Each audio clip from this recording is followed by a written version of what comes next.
अस्सलाम वालेकुम। आज की वीडियो जो है बहुत ही अहम है क्योंकि आज मैं आपको बताने वाला हूँ कि आपकी लीगल रिक्वायरमेंट्स क्या हैं और आप पेमेंट्स वगैरह किस तरह से करोगे भी और रिसीव भी करोगे। क्योंकि अगर तो आप बिज़नेस शुरू करने लगे हो पाकिस्तान में, चाहे आप अपना ब्रांड का स्टोर बनाओ, चाहे आप अपना ड्रॉप शिपिंग का स्टोर बनाओ, उसके आपके पास अपना यहाँ पर कोई ना कोई बैंक अवेलेबल होगा, सादा पे अवेलेबल होगा, उसका कार्ड अवेलेबल होगा, ठीक है। उसके अलावा आप जैज़ कैश, ईजी पैसा, कोई ना कोई चीज़ यूज़ करके यहाँ पे पेमेंट्स रिसीव भी कर सकते हो, सेंड भी कर सकते हो। तो यहाँ की तो हमें कोई परेशानी नहीं है। और दूसरा जो सबसे ज़रूरी चीज़ होती है कि हमें होता है ज़्यादा मसला टैक्स का। तो टैक्स तो हम यहाँ पे कोई इतना खास उस तरह से उसकी केयर नहीं कर रहे, तो लिहाजा मैं उस चीज़ को डिस्कस नहीं करूँगा, ठीक है। मैं डिस्कस करूँगा यूके को और यूएसए को। सबसे पहले हम डिस्कस करते हैं यूएसए के टैक्स को और यूएसए की लीगल रिक्वायरमेंट्स क्या हैं अगर हम उधर बिजनेस करना चाहते हैं या अगर हम कोई इंटरनेशनल ड्रॉप शिपिंग का स्टोर बनाना चाहते हैं। हम लोग जो स्टोर बना रहे हैं वो हम बना रहे हैं शॉपिफाई के ऊपर, ठीक है। अब शॉपिफाई के ऊपर कोई रिक्वायरमेंट नहीं है, मतलब हमें कोई चीज़ नहीं चाहिए अगर हम यूके में काम करना चाहते हैं, कनाडा में करना चाहते हैं, यूएसए में करना चाहते हैं, ऑस्ट्रेलिया में या यूएई में या पाकिस्तान में, मतलब उसकी कोई रिक्वायरमेंट नहीं। हमने जस्ट अकाउंट बनाना, उसका सारा तरीका मैं अपनी वीडियोज़ में बता चुका हूँ। मतलब वो उसमें कुछ नहीं है, कोई रॉकेट साइंस नहीं है, कोई कुछ नहीं है। हाँ, लेकिन प्रॉब्लम कहाँ पे आती है कि जब हमने अपनी पेमेंट को रिसीव करना है, ठीक है, जब हमने पेमेंट रिसीव करनी है तब प्रॉब्लम आएगी। या उसके बाद जब हमने अगर ड्रॉप शिपिंग कर रहे हैं, कोई चीज़ खरीदनी है, ठीक है, हमने कोई सप्लायर से फर्स्ट करने, हमारे जो ड्रॉप शिपिंग का प्लेटफॉर्म है सीजे ड्रॉप शिपिंग है, उसके अलावा जेन ड्रॉप है, ऑटो डीएस है और बहुत सारे हैं। या आपका कोई अपना ड्रॉप शिपिंग का प्लेटफॉर्म हो सकता है जिसके साथ आप करना चाहते हो। या अगर आप प्रिंट ऑन डिमांड जाते हो, प्रिंटफुल है, ठीक है। उसके बाद जो काफ़ी सारे और हैं जिनके साथ हम ये कर सकते हैं। अब आपको क्या समझना है कि दो चीज़ें हैं कि एक तो आप अपने क्लाइंट से जो पैसे रिसीव कर रहे हो आपको उसके लिए कोई गेटवे चाहिए, और दूसरा ये कि अगर आप जिससे बाइंग कर रहे हो, जब आपने उसको पेमेंट करनी है तो आपको उसके लिए कोई ना कोई कार्ड चाहिए, ठीक है। मिसाल के तौर पर आपने उनको जैसे भी ट्रांजैक्शन करनी है, कार्ड के थ्रू करनी है, ट्रांसफ़र करनी है, डायरेक्ट डेबिट करनी है, जो भी करनी है, उसके लिए आपको कोई बैंक अकाउंट चाहिए। तो ये सब चीज़ें बनाने के लिए आपको ज़रूरी हो जाता है कि आपके पास यूएसए की एलएलसी हो।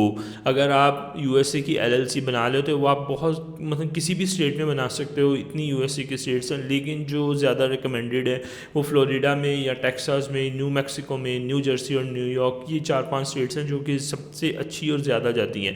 अगर वेमिंग और डेलावेयर, उनके अपने एक मसाइल हैं और ज़्यादातर जो बहुत सारी कंपनियां वो उन पर ट्रस्ट नहीं करती है। होलसेल एफबीए के केस में तो बहुत कम हो गया ट्रस्ट उनके ऊपर, यानी कि ब्रांड अप्रूवल के केस में। तो ये सब चीज़ें हैं जिनका हमें बहुत सा ख्याल रखना पड़ता है। तो इसके लिए जो है हमें यूएसए की एलएलसी ज़रूरी हो जाती है। यूएसए की एलएलसी की क्या कॉस्ट है और वो किस तरह से करते हैं, ये आप हमारे जो व्हाट्सएप के नंबर पे इससे कांटेक्ट करके पता कर सकते हैं, और उसका तरीक़ेकार क्या है। एक जो चीज़ का बहुत ज़्यादा ख्याल रखना पड़ता है, जो आजकल मार्केट में बड़ी एक परेशानी बनी है, या नए बंदे को लोग बताते नहीं हैं या बस उसको दे देते हैं। इसमें जो सबसे ज़्यादा इशू आता है, मिसाल के तौर पर इसमें 2-3 चीज़ें कि आपने EIN नंबर लेना है, वो आपने लेना है IRS से। आपने जी सेलर परमिट लेना है, वो आपने अपने लेना है स्टेट से। आपने फर्स्ट करें बैंक अकाउंट बनाना है, वो भी बन जाएगा। आपने एड्रेस लेना है रजिस्टर्ड एजेंट का, वो भी आपने वहाँ के स्टेट के किसी बंदे से, कोई भी रजिस्टर्ड एजेंट हो सकता है उस स्टेट का बंदा, मतलब एड्रेस वगैरह भी मैनेज हो गया, सब कुछ हो गया। आपने EIN भी ले लिया, आपने सारा कुछ कर लिया, लेकिन प्रॉब्लम कहाँ आती है कि जहाँ पे आपको यूनिक एड्रेस चाहिए होता है। अभी क्या हो रहा है कि लोग शेयर्ड एड्रेस से ही जा रहे हैं, वो बहुत सस्ता होता है तो ज़्यादा पैसे भी ले लेते हैं और उसके बाद शेयर्ड एड्रेस दे देते हैं। शेयर्ड एड्रेस के साथ क्या प्रॉब्लम होती है कि आपका जो एक ही एड्रेस की डिफरेंट कंपनीज बनी होती हैं, तो जो सारा डाटा होता है वो डिफरेंट, जब आप किसी ब्रांड या किसी कंपनी से बात करते हो, उस केस में मैं बात कर रहा हूँ, तो फिर वो आपको प्रॉब्लम करता है। यानी कि अगर आप उसके ऊपर प्रॉपर बिजनेस करना चाह रहे हो, फ़र्ज़ करें आप ट्रकिंग का बिजनेस करना चाह रहे हो, मैं सिर्फ मिसाल के तौर पे कह रहा हूँ, क्योंकि अगर आपने एक LLC बना ली है तो ज़रूरी नहीं है उससे कि आपने सिर्फ पेमेंट्स रिसीव करने के लिए बनाई थी, आप उसको किसी और चीज़ के लिए भी यूज़ कर सकते हो। आप ट्रकिंग का बिजनेस कर सकते हो, आप IT की कोई कंपनी खोल के आप IT की यानी कि बहुत सारी चीज़ें कर सकते हो। मेडिकल बिलिंग में आजकल कंपनी से रिलेटेड काफ़ी कुछ हो रहा है, इसलिए भी कंपनीज चाहिए होती हैं। तो इसमें जो हमें सबसे ज़्यादा ख्याल करना होता है कि हमारा जो एड्रेस है वो शेयर्ड नहीं होना चाहिए, वो फिजिकल एड्रेस होना चाहिए। फिजिकल एड्रेस कहाँ से आएगा, वो थोड़ा सा कॉस्टली होता है लेकिन मैनेज हो जाता है। फिजिकल एड्रेस की इस टाइम ये सिचुएशन है कि अगर आप यूएसए का USD अकाउंट बनाना चाहते हो, मरकरी तो अभी हमारे अकाउंट नहीं बना रहा, लेकिन मरकरी में भी जिनके पुराने अकाउंट थे फर्स्ट के, उनको भी मेल्स आ रही हैं कि आपने जो फिजिकल एड्रेस अपडेट करें। वाइज की भी यही है कि आप अपना फिजिकल एड्रेस अपडेट अपडेट करो। ठीक है, अभी जो आपने मिसाल के तौर पर अब हमने अगर कोई अकाउंट बनाया हुआ है LLC के ऊपर, LLC क्या है, LLC यूनिक एड्रेस पे रजिस्टर्ड है। यूनिक एड्रेस क्या है कि वो फिजिकल नहीं है, फिजिकल एड्रेस नहीं है तो अब वो बार बार ईमेल्स करते हैं या वो आपका अकाउंट भी सस्पेंड कर सकते हैं और डेट दे देते हैं कि इस डेट तक आप अपना फिजिकल एड्रेस अपडेट करें। तो इस चीज़ का बहुत ज़्यादा ख्याल करना होता है जब आप LLC बना रहे हो। अगर हम इनके टैक्स की बात करें तो अगर आप सेल टैक्स कलेक्ट कर रहे हो, ठीक है, अगर आपके पास सेलर परमिट है या आप सेल्स एंड यूज़ टैक्स जो है उसको कलेक्ट कर रहे हो तो दारी बात है आपने उसको जमा भी कराना है।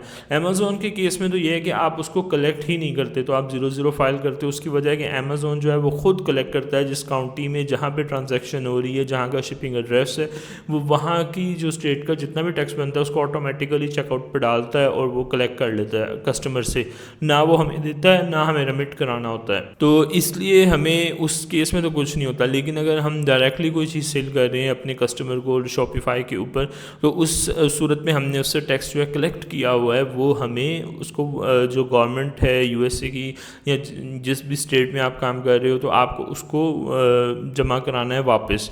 तो ये सब चीज़ें ये अकाउंटेंट का काम है, ये मैं आपको अभी आपको नहीं बता सकता, लेकिन मैं आपको ओवरव्यू देने के लिए कि आपको क्या क्या करना है। उसके बाद आपने हर साल जो अपने स्टेट में अपनी फ़ाइल जमा करानी है, यानी कि जिसको हम कहते हैं स्टेट फाइलिंग आती है कि मतलब कुछ स्टेट में फिर ये भी है, जैसा टेक्सास में आपकी रिन्यूअल फ़ीस कोई नहीं है, आपने एक दफ़ा 400 देना है, $400 की फ़ीस देनी है, उसके बाद आपको रिन्यू कराने के पैसे नहीं पड़ने। लेकिन बहुत बाकी जितने भी स्टेट्स हैं उन सब में आपको वन टाइम रिन्यूअल नहीं होनी, मसलन ईयरली रिन्यूअल होनी है। ठीक है, मिसाल के तौर पर अगर फ्लोरिडा की बात करें तो $138 है, वो आपको एक साल बाद हर साल पहले 4 महीनों के अंदर अंदर पे करने हैं। और उसके अंदर फिर आपको ये भी बताना है कि आप क्या बिज़नेस करते थे क्या नहीं करते थे, और ये जो कॉर्पोरेशन टैक्स है यानी कि इनकम टैक्स जिसे हम बोलते हैं वो भी आपको फाइल करना है। ये सब अकाउंटेंट्स की चीज़ें हैं, लेकिन मैं सोचा कि चलें आपको बता दूं ताकि आप इसको आसानी से कर सकें। अभी हम बात करते हैं यूके की। यूके में आप LTD बना सकते हो। जब यूके में LTD बना सकते हो तो उसकी LTD की कॉस्ट कम है और वो आसानी से बन जाती है LLC की निस्बत। लेकिन उसमें मिसाल के तौर पर जब आप यूके में बिज़नेस करना चाहते हो तो फिर यूके में USA के मुकाबले में अपॉर्चुनिटीज़ थोड़ी सी कम हो जाती हैं। वो फिर आप सिर्फ इसलिए यूज़ कर सकते हो कि आप उसका स्ट्राइप बना लें, ठीक है, आप उससे कोई ई-कॉमर्स का बिज़नेस शुरू कर लें, या यूके के अंदर ही आप कुछ करना चाहते हैं तो आप वो कर लें। अभी यूके की भी जो अगर आप टैक्स की बात करें तो यूके में थोड़ा सा USA की निस्बत टैक्स डिफरेंट है। USA में जो है वो जो सेल टैक्स है वो कस्टमर को, मिसाल के तौर पर अगर आप एक चीज़ बेच रहे हो $10 की, ठीक है, क्योंकि USD चल रहे हैं वहाँ पे, अगर आप $10 की सेल कर रहे हो तो जहाँ पे कस्टमर परचेज़ कर रहा है, जिस स्टेट के अंदर जिस काउंटी के अंदर वो रहता है, जहाँ का उसने डाला एड्रेस, तो वहाँ का टैक्स लगेगा। अब वो जितना भी जिस स्टेट और जिस काउंटी का जितना भी टैक्स है वो उतना लगेगा। तो उसकी प्राइस में वो शामिल नहीं था। फ़र्ज़ करें फ्लोरिडा में था, $4 उसको लग गए उसके स्टेट के टैक्स, $2 उसको लग गए उसकी काउंटी के टैक्स, तो वो $10 की हमारी चीज़ थी वो होगी $16 की।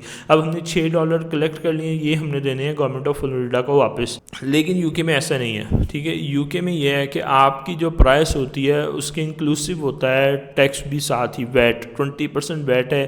पहले ये एक थ्रेशोल्ड का होता था कि आपका 85,000 पाउंड से अगर कम सेल है तो आप मसलन टैक्स नहीं दे रहे साल की, ठीक है। अगर आपकी 1,85,000 से कम है तो आप कम दे रहे हो, तो वो अब सब कुछ ख़त्म हो गया है। गवर्नमेंट ऑफ जो यूके है उसने इस सब चीज़ों को ख़त्म कर दिया। अब आपको पहले दिन से ही 20% पे रजिस्टर होना है और उसको टैक्स देना है। तो ये सब चीज़ें हैं। इसके अलावा आपको यहाँ से भी मिल जाता है कि आप आसानी के साथ अगर आप वहाँ पे अपना अकाउंट बना लेते हो, वाइज में अकाउंट बना लेते हो या पेयोनीर में बना लेते हो या और पिंग पोंग है, एलिवेट है, ठीक है, इन बैंकों में किसी के साथ भी अकाउंट बना लेते हो तो फिर आप इसके अंदर पेमेंट्स रिसीव कर सकोगे।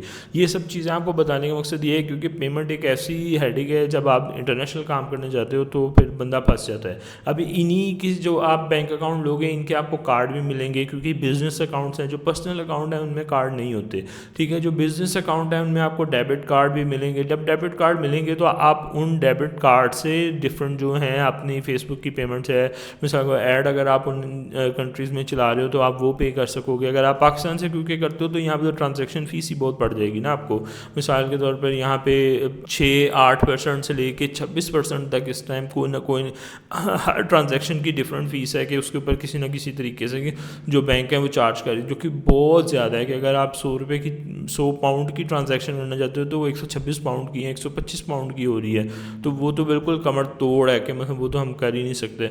तो इसलिए भी ज़रूरी हो जाता है कि आपके पास अपनी एक कंपनी हो और आप उसमें से जो सप्लायर से ख़रीद रहे हो वो पेमेंट कर सकते हो, क्योंकि आप पाकिस्तान से नहीं कर सकते पेमेंट्स। अच्छा, ये सारी जितनी भी मैंने आपको भी बातें बताई हैं, मिसाल के भाई यूएसए हो या यूके हो, ठीक है, इस सब में ये आ जाता है कि आप मिसाल के भाई आप खुद नहीं कर सकते। अगर आप खुद करने जाओगे तो कोई ना कोई चीज़ गलत हो ही जाएगी। अगर आप कोशिश करें तो यकीनन आप $100 तो बचा सकते हो, जो कि आपने अगर किसी को देने हैं, ठीक है, मतलब इस सर्विस फ़ी देनी है, तो इससे ज़्यादा नहीं आप बचा सकते।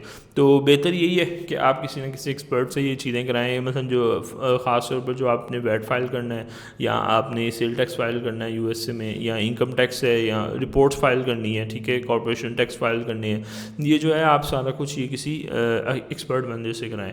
तो बाकी ये है कि अभी के लिए इतना ही है। मुझे उम्मीद है कि आपको समझ आया होगा कि हम पेमेंट्स वगैरह किस तरह करेंगे, क्योंकि ये जानना बहुत ज़रूरी था कि पेमेंट रिसीव कैसे करेंगे और पेमेंट जाएगी कैसे। अब जो हमने कंपनियाँ बनाई हैं उसको आप शॉपिफाई के अंदर, अगर आप स्ट्राइप बना लेते हैं तो स्ट्राइप के साथ इंटीग्रेट कर सकते हैं। अगर आप शॉपिफाई पेमेंट्स के थ्रू जो अपनी कलेक्ट करना चाहते हैं पेमेंट्स, तो इन्हीं कंपनियों के एड्रेस और इन्हीं की डिटेल्स पे जो भी आपने बनाई है उसके एड्रेस पे और डिटेल पे आप बहुत आसानी के साथ शॉपिफाई पेमेंट भी अपने अकाउंट के अंदर रिसीव कर सकते हैं थ्रू शॉपिफाई पेमेंट्स। तो होपफुली ये आपको हेल्प करेगी। वीडियो थोड़ी सी लग रहा है कि मतलब एक्सपर्ट बंदे के लिए, लेकिन ये नए बंदे को भी पता होना चाहिए, क्योंकि बहुत सारे टैक्स के मसाइल और ये चीज़ें में ना फिर बंदा फंस जाता है, तो उसको शुरू करने से ही पहले पता होना चाहिए। अगर तो आप बहुत अच्छी सर्विस लेना चाहते हैं और इसमें कोई मतलब अपनी प्रॉब्लम नहीं चाहते, तो आप ज़रूर जो हमारे व्हाट्सएप है इस वेबसाइट पर लगा है उस पर कॉन्टैक्ट करें। इंशाल्लाह ताला आपको बेहतर से बेहतर और अच्छी से अच्छी सर्विस मिलेगी। Thank you.